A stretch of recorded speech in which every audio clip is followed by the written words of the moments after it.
Daniel Padilla, pinagkagulahan ng bagong bukas na resort na mala Disneyland dito sa Tanawan, Batangas.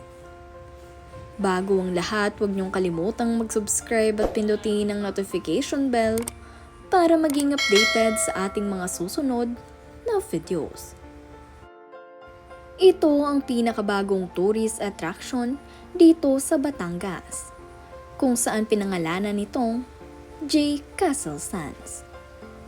Kung saan ito nga ay mala Disneyland at tila ba kayo napunta sa ibang bansa.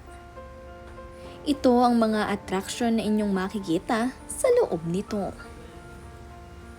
Ang malapalasyong Disneyland na ito ay pag-aari ng sikat na aktor na si Daniel Padilla.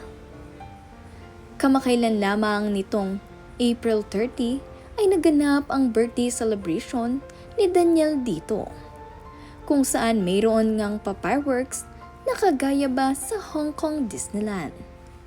Hindi nyo na nga kailangang pumunta ng Hong Kong dahil dito lamang sa Batangas ay may experience nyo na ang mala Disneyland na ito. Muli, congratulations sa iyo Daniel Padilla at sa buong Padilla family at sa iyong mga co-partners. Sobrang successful nga ang naging birthday celebration niya dito at ang kanilang pa-soft opening.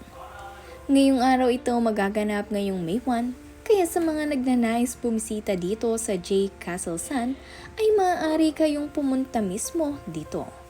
Dahil hindi pa nga available sa online ang tickets, kaya naman direkta na lamang po kayong pumunta dito ngayong araw.